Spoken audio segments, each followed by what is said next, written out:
Today's topic of discussion is diabetes mellitus.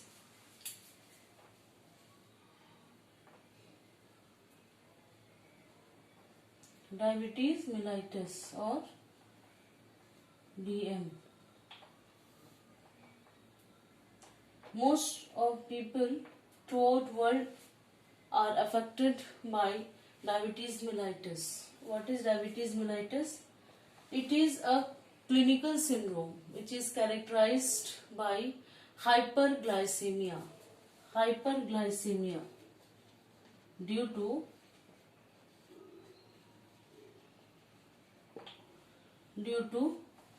absolute or relative deficiency of insulin.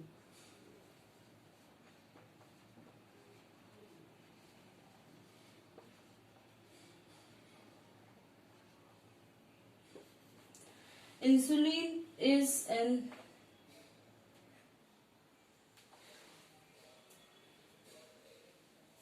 it is secreted from beta cells of pancreas and it is an anabolic hormone. Insulin, what about insulin? It is an anabolic hormone which is secreted from beta cells of pancreas. And look at this diagram. Pancreas is shown here, duodenum, and this one cell of pancreas is shown here as beta cell, islet core,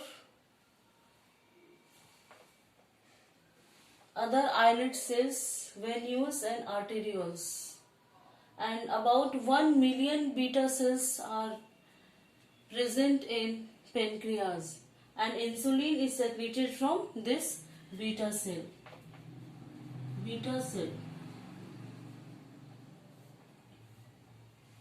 What is action of insulin?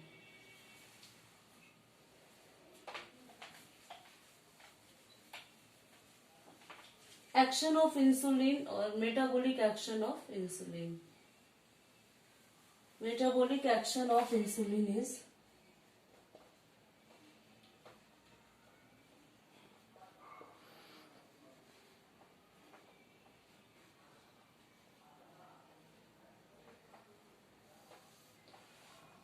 since insulin acts on or has its profound effects on metabolism of carbohydrate, protein and lipids, so it has also metabolic action. It suppresses hepatic glucose production.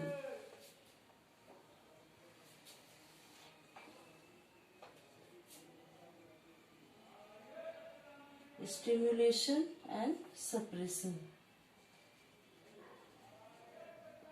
We have divided metabolic action into two parts. It suppresses hepatic glucose production.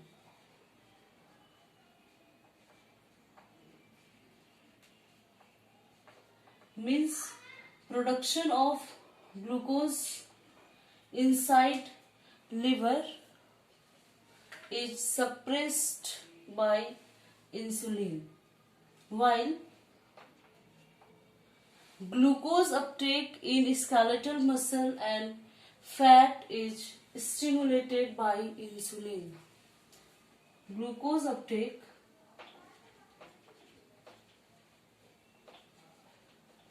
by skeletal muscles and adipose tissue is stimulated or it promotes.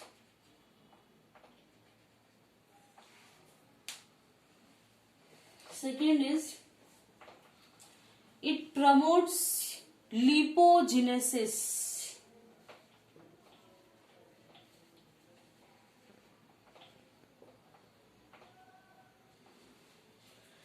And it suppresses lipolysis.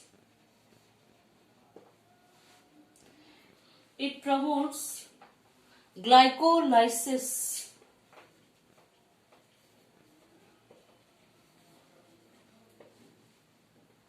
It suppresses gluconeogenesis.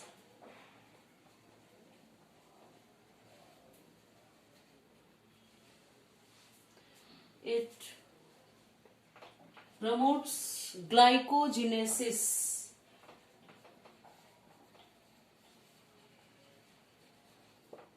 While it suppresses glycogenolysis.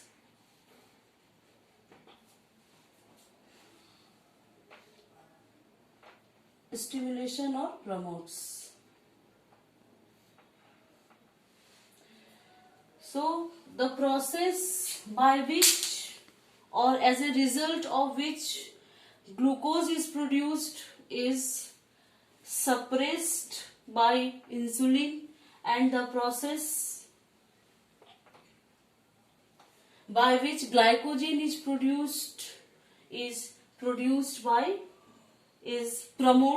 promoted by insulin. This is the basic metabolic action of insulin.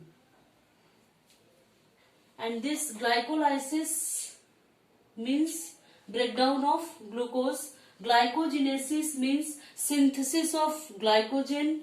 Gluconeogenesis means synthesis of new glucose or synthesis of glucose from lipid or proteins materials, not from carbohydrates. So it suppresses gluconeogenesis. Glycogenolysis means it suppresses breakdown of glycogen, because breakdown of glycogen gives glucose. So these processes are suppressed by insulin. It stimulates or promotes lipogenesis while it suppresses lipolysis. Next is type of diabetes mellitus. Type of diabetes mellitus. There are two types, type 1 and type 2.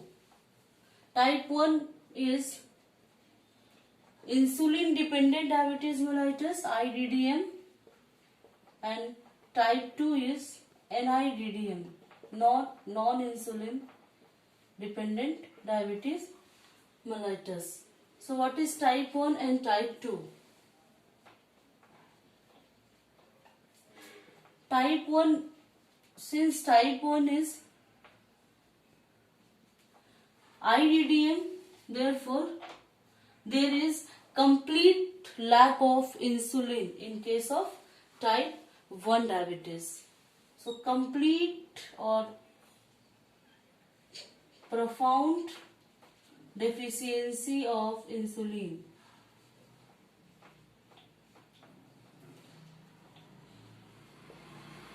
While in case of type 2 diabetes, beta cell is capable to secrete insulin but in lesser amount. So beta cell secretes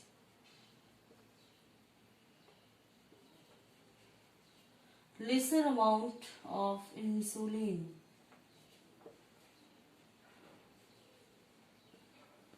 Or it has capability to secrete insulin.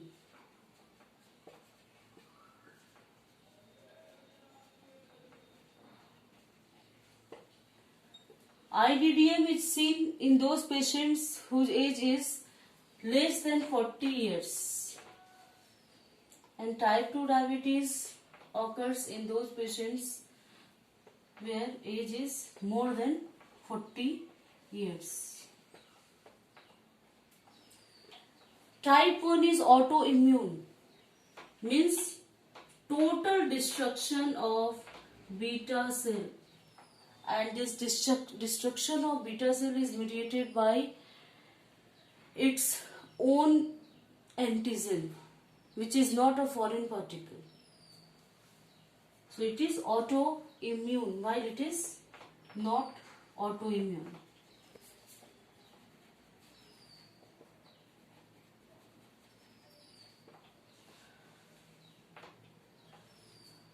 Type 2 is associated with a term insulin resistance, and this is very important term about type 2. Insulin resistance. The basic cause is insulin resistance. It may that beta cell secretes normal amount of insulin, but insulin resistance offers development of type 2. So what is insulin resistance?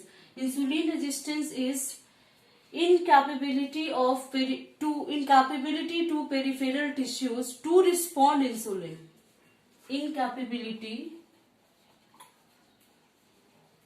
to peripheral tissue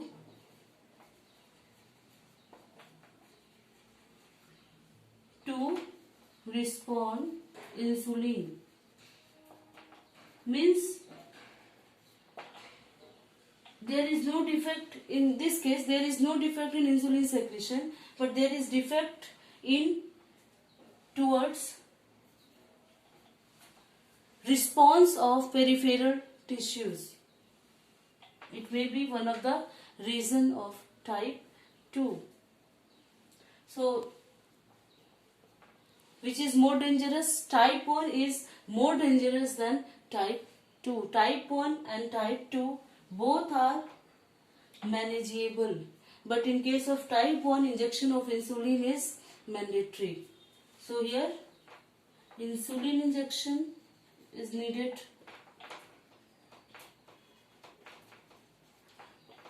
While in case of type 2 diabetes mellitus, medicines are available and it is safe and treatable.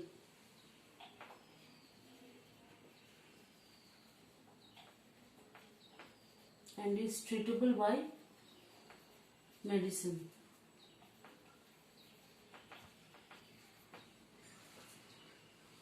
And for its etiology and its etiopathogenesis, we should emphasize on the metabolic mechanism which lies under metabolic action of insulin. So we have to focus on metabolic action. Now I will discuss in my next class.